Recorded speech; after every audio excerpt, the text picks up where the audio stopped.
Assalamualaikum warahmatullahi wabarakatuh. Nah, jadi di sini kami eh, akan membahas tentang teori kerangka strategi dalam pemahaman peserta didik. Nah, sebelumnya, next ya ini adalah grup PPL SMK Negeri 1 Turi. Yang pertama ada Amalia Nur Insani, terus ada Agnia Husna Rosyadi, terus yang ketiga ada Eka Wahyuni, lalu 4 VK Eliza, 5 Husna Auliani Salma, dan 6 saya sendiri Rosan Ibu Muammar Tifa. Nah, ayo kita mari membahas topik yang pertama, yaitu teaching at the right level yang akan dijelaskan oleh Rosan Ibnu, yaitu saya sendiri. Oke, teaching at the right level itu adalah proses intervensi yang seharusnya yang dilakukan oleh guru dengan memberikan masukan pembelajaran yang relevan dan spesifik untuk menjembatani perbedaan yang ditemukan.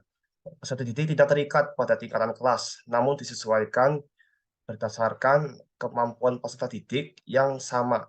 Ya, setiap fase atau tingkatan tersebut mempunyai capaian pembelajaran yang harus dicapai. Proses pembelajaran peserta didik akan disusun mengacu pada capaian pembelajaran tersebut, namun tetap disesuaikan dengan karakteristik, potensi, minat, dan kebutuhan peserta didiknya. Teaching at the right level sendiri itu merupakan pendekatan belajar yang tidak mengacu pada tingkat kelas, melainkan mengacu pada tingkat kemampuan siswa. Inilah yang menjadikan teaching at the right level berbeda dari pendekatan biasanya. Teaching at the right level itu dapat menjadi jawaban dari persoalan kesenjangan pemahaman yang sering terjadi di dalam kelas. Teaching at the right level adalah salah satu semangat juga dalam Merdeka Belajar dari kurikulum Merdeka, di mana pengajaran pada peserta didik disesuaikan dengan tingkat capaian atau kemampuan awalnya. Guru melakukan asesmen terhadap level pembelajaran peserta didik, mengelompokkannya sesuai dengan yang memiliki tingkat capaian dan kemampuan yang serupa, lalu memberikan intervensi pengajaran dan beragam aktivitas pembelajaran sesuai dari level pembelajarannya tersebut. Jadi bukan hanya melihat dari usia dan kelasnya saja. Mengajarkan kemampuan dasar yang perlu dimiliki peserta didik dan menelusuri kemajuannya juga. Lalu contohnya, contohnya itu jika anak berada di kelas kelas berapa? Kelas 4 SD atau kelas 3 SD, namun namun kemampuan dasar yang dimiliki itu belum sampai ke level yang diharapkan pada level kelas tersebut. Maka guru perlu memberikan sebuah intervensi yang sesuai dengan kemampuan peserta didik pada saat itu, yang menuntaskan kebutuhan belajarnya dan tidak memaksakan pengajaran yang ada di level di kelas 4. Jadi kalau misalkan eh, misal belum bisa membaca dengan lancar, ya levelnya itu jangan langsung ke kelas 4. Jadi kita harus ke fase yang di mana itu siswa menguasai fase tersebut. Oke, itu sekian dari saya. Selanjutnya, topik selanjutnya itu ada capaian pembelajaran yang akan dibahas oleh siapa? Kak, Oke, Eka. Selanjutnya, Eka, dipersilahkan. oke, melanjutkan eh, penjelasan dari Mas Rosan tadi. Selanjutnya itu capaian pembelajaran. Apa sih capaian pembelajaran? Secara definisi capaian pembelajaran atau biasa disingkat juga dengan CP merupakan kompetensi pembelajaran yang harus dicapai peserta didik pada setiap fase perkembangan. Ada beberapa fase yang akan dibahas selanjutnya setelah ini, yaitu juga akan menyesuaikan dengan kemampuan peserta didiknya. Kemudian fungsinya untuk apa? Ya, capaian pembelajaran menjadi landasan utama dalam menyusun kompetensi yang akan siswa pelajari dan dapatkan selama mengikuti proses pendidikan. Sehingga melalui CP ini, tentu guru bisa melihat atau menyesuaikan dalam menyusun rencana pembelajaran sehingga capaian pembelajaran pun dapat tercapai sesuai dengan kemampuan peserta didik, sesuai dengan kebutuhan peserta didik. Seperti itu. Untuk selanjutnya,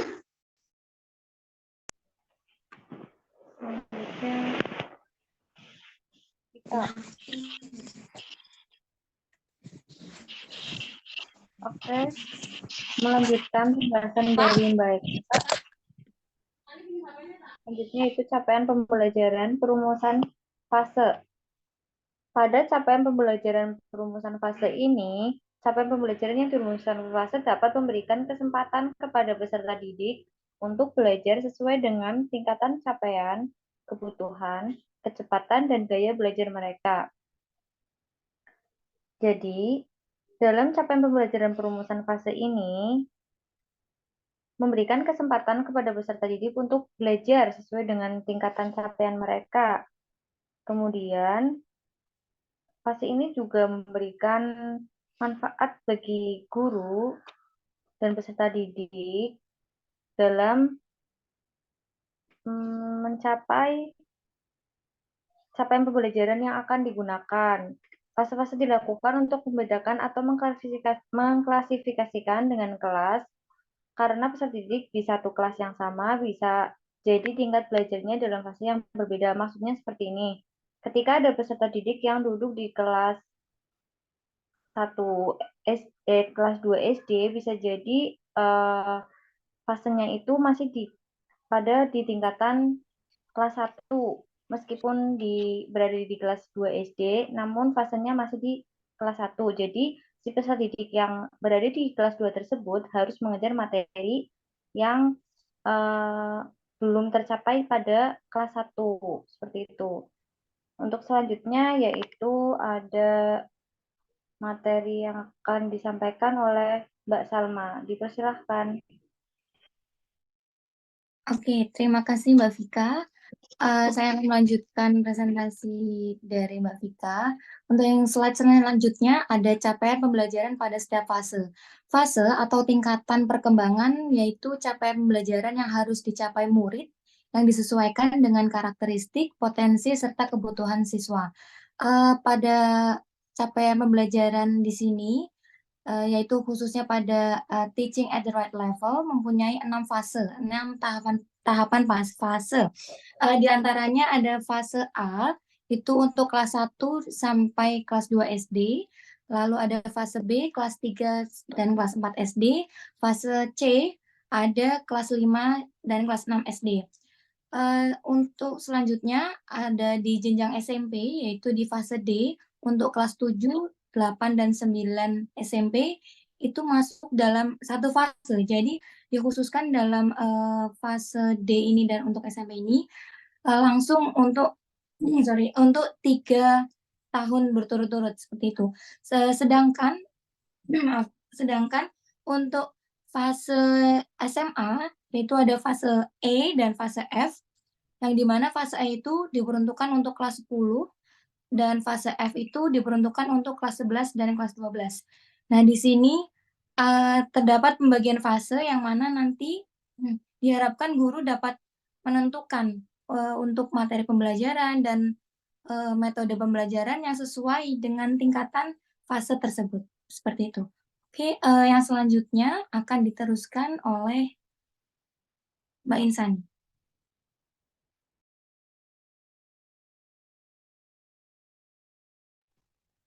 Baik, selanjutnya yaitu pembahasan terkait penyesuaian pembelajaran dengan lingkungan belajar.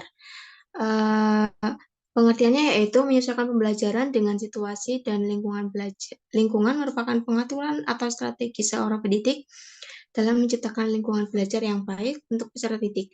Karena dengan pengkondisian lingkungan belajar, kondisi fisik dan psikis di sekolah akan mempengaruhi pencapaian hasil peserta didik.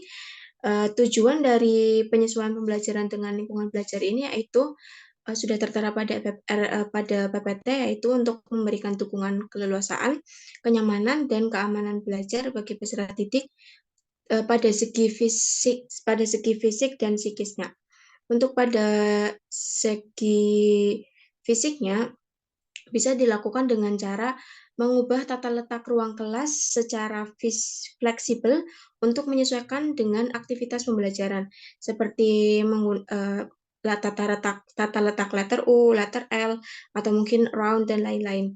Kemudian yang kedua yaitu dengan cara memanfaatkan lingkungan sekolah untuk memfasilitasi pembelajaran, seperti adanya perpustakaan, laboratorium, kantin, kebun sekolah, dan fasilitas lainnya.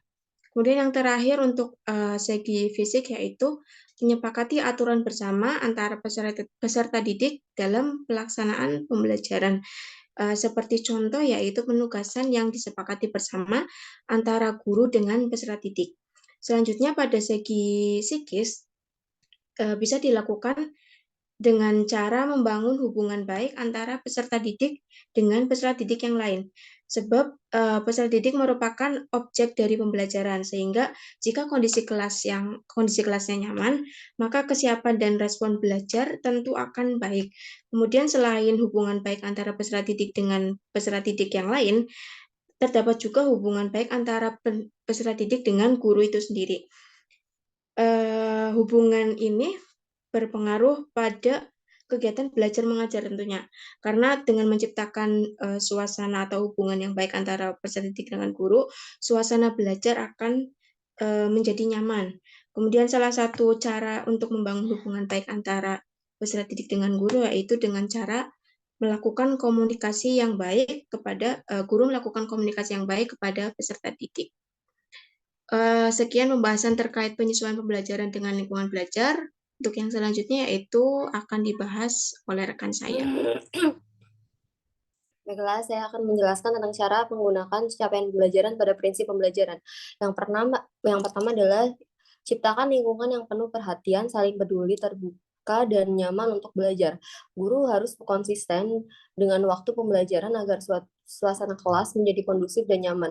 Kemudian di sini juga guru harus memberikan materi pembelajaran sesuai dengan silabus dan modul ajar sesuai dengan fase mereka. Kemudian satu lagi adalah pemilihan metode atau model pembelajaran itu menggunakan kerja kelompok. Sehingga dengan adanya kerja kelompok, lingkungan dalam belajar itu akan menjadi saling terbuka dan saling terbuka satu sama lain. Kemudian mengubah tatanan ruang kelas menjadi lebih fleksibel di dalam pembelajaran. Dengan adanya tatanan ruang kelas di dalam kelas tersebut akan membuat mereka lebih fleksibel dalam belajar, dalam memahami pembelajaran. Kemudian juga mereka tidak melihat sebuah pelajaran itu menjadi seperti formal, namun mereka tetap melakukan pembelajaran itu, tetap memberikan kenyamanan agar mereka bisa berpikir dengan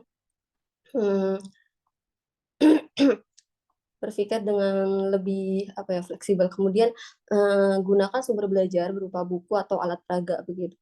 Kemudian kedua adalah tumbuhkan hubungan yang positif dan konsisten dengan anak lain dan orang dewasa dalam jumlah yang terbatas. Guru harus memberikan ruang kepada mereka supaya mereka bisa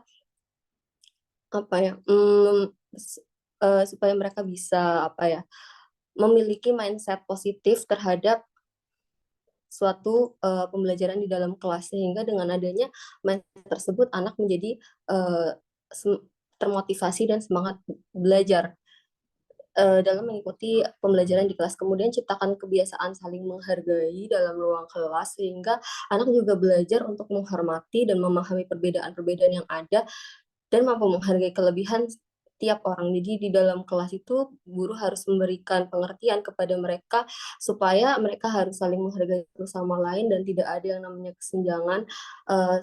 Dengan adanya seperti itu anak dapat saling terbuka satu sama lain dan mereka merasa suara mereka akan dihargai begitu.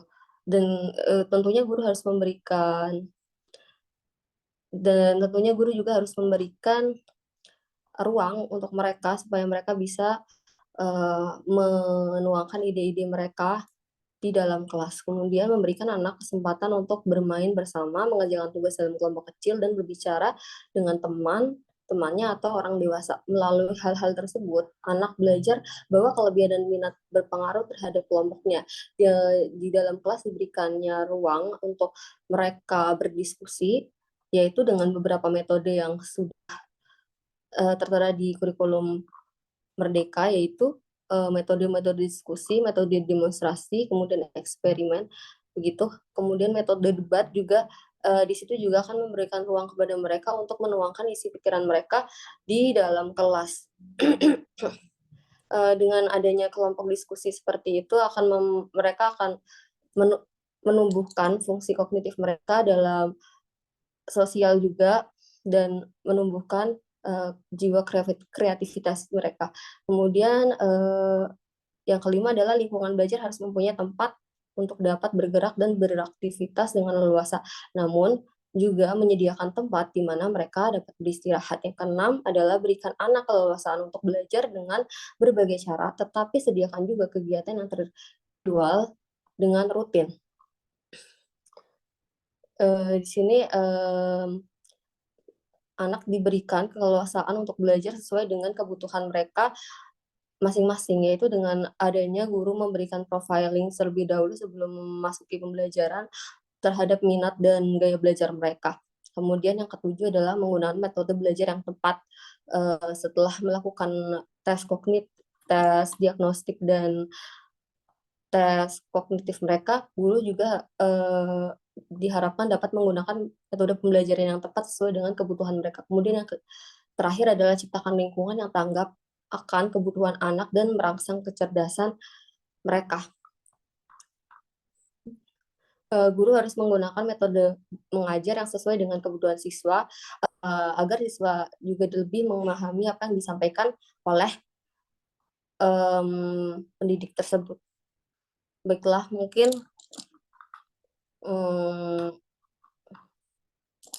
demikian presentasi tentang teori kerangka strategi kami. Terima kasih. Assalamualaikum warahmatullahi wabarakatuh.